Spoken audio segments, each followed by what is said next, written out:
In tonight, we step into a mystery that begins in the half-light of an Australian morning, with waves breaking softly against the shore, footsteps in the sand, and a body no one can identify. No name, no wallet, no explanation, just one strange clue hidden where no one was meant to find it.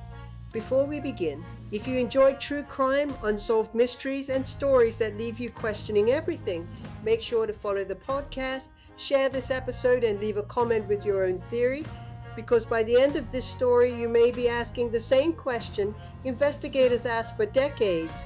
Who was the man on Somerton Beach? Some mysteries are solved with a fingerprint, a witness, or a confession. This one began with silence and a message that simply said, "It is finished." Hello everybody and welcome back. Today I'm taking you into one of Australia's most haunting unsolved mysteries, the Tamam Shud case. It begins in 1948 on Somerton Beach, just south of Adelaide. The summer sun is rising, throwing a golden light across the sand. A couple are out for an early morning walk when they notice a man lying against the seawall. At first he looks peaceful, almost as if he is sleeping after a long night, but then they look closer. His feet are crossed. An unsmoked cigarette is resting on his collar. And then comes the terrible realization. He isn't sleeping, he is dead. When police arrive, the mystery only gets stranger. The man is well built, neatly dressed, and wearing a quality suit, tie, and polished shoes. But there is one detail that immediately stands out. Every tag and label has been carefully cut from his clothing. He has no wallet, no cash, no identification. The autopsy raises even more questions. His spleen is 3 times its normal size. His stomach contains blood. The coroner suspects a rare, fast-acting poison, but toxicologists find absolutely nothing in his system. It is almost as if he simply stopped living. Weeks pass, then months. The man becomes known only as the Somerton Man, a ghost haunting the Australian press. And then investigators find something extraordinary. Hidden inside a tiny fob pocket in his trousers is a tightly rolled scrap of paper. Printed on it are 2 words, Tamam Shud. The phrase is Persian. It means it is finished or the end, and it had been torn from the final page of a rare Persian book. Police launch a nationwide search for that exact book. Eventually, a local businessman comes forward. He says he found a copy of the book tossed into the back seat of his unlocked car, which had been parked near Somerton Beach around the time the body was discovered. When detectives examine the back cover, they find 2 things that push this case into an even darker place. First, 5 lines of capital letters, a strange cryptic code that experts around the world cannot crack. And second, an unlisted phone number. Even after extensive investigations, the man's identity and cause of death remain unanswered for decades, and because of that, theories begin to grow. One of the most popular is that he was a spy, caught up in covert operations after the Second World War. Maybe the message to Tamam Shud was not just a clue. Maybe it was a signal. Maybe it meant his mission had reached a dangerous end. Some people believe he may have been part of a larger intelligence network operating in Australia during the early Cold War. The missing labels, the lack of identification, the hidden paper, the code in the book, all of it feeds the idea that this was not an ordinary death. It feels planned. It feels secretive. It feels like someone wanted this man erased. Others go even further, suggesting he could have been a sleeper agent, someone placed in a foreign country, waiting quietly until the moment he was needed. If that theory is true, then his death may not have been just a death. It may have been a message. But mysteries do not always stay buried. In 2021, the Australian government authorized the exhumation of the body. With modern forensic technology, researcher Derek Abbott and American geneticist Colleen Fitzpatrick finally did what generations of detectives could not. They extracted DNA from hair trapped in the man's death mask. Then they built a family tree with thousands of people following the branches until they led to one ordinary man from Melbourne. His name was Carl Webb.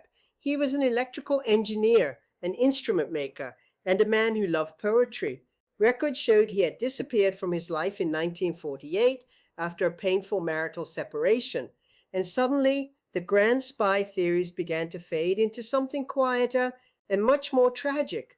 Carl Webb may not have been a secret agent. He may have been a lonely man, hundreds of miles from home, whose final moments are still locked somewhere in the sands of Somerton Beach. The code remains unread. The poison remains unknown. But after nearly 3/4 of a century, the man on the beach finally had his name back. Now, I have two theories about what may have happened to Carl Webb. My first theory starts with one question. If his home was in Melbourne, why was he all the way in Adelaide? I imagine him as a man separated from his wife, carrying the weight of a broken marriage, and possibly searching for somewhere to disappear. When I look at him this way, I stop seeing only a mystery and start seeing a human being. Divorce records suggest that Webb's wife had filed for separation, and I can only imagine the emotional distress he may have been carrying with him. Maybe his journey to Adelaide was an attempt to start again. Maybe he was running from the life he had left behind, or maybe he was trying to reconnect with someone from his past. I also think it is possible that he was struggling financially or even living without a stable place to stay. If that was true, then harsh conditions, exhaustion, or something he had taken could have pushed him closer to death. The lack of belongings makes me picture a man moving from place to place without a clear plan, without a destination, and without anyone expecting him home. That theory makes the Somerton man feel less like a strange case file and more like a real person. But even then, it still does not explain everything. It does not explain the cryptic note. It does not explain the hidden book. And it does not explain the hidden book. And it does not explain the strange circumstances around his death. My second theory is darker, poisoning. Because there was no clear cause of death, I keep coming back to the idea that something invisible may have killed him, something that left almost no trace. The toxicology reports found no known poisons, but some fast-acting substances like digitalis or strophanthin could have been extremely difficult to detect at the time. Then there is the blood found in his stomach. That detail makes me wonder whether internal bleeding could point to poison rather than a natural death, and that leads to a chilling question. If Carl Webb was murdered, was he killed to silence him? Was he protecting a secret? Or was his death part of something much bigger than anyone realized? The poison theory feels possible, but I am still left with the same frustrating truth. No definitive traces were ever found. So after all these years, Carl Webb finally has his name back. But the mystery of what happened to him on Somerton Beach still refuses to disappear. Was he a man running from a painful life? Was he the victim of a poison no one could trace? Or was there something more secretive hiding beneath the surface? For now, those questions remain unanswered. If you enjoyed today's episode, make sure to follow the podcast, leave a comment with your own theory, and share this story with someone who loves a mystery. Thank you for listening, and I'll be back next week with another case that proves the past does not always stay buried.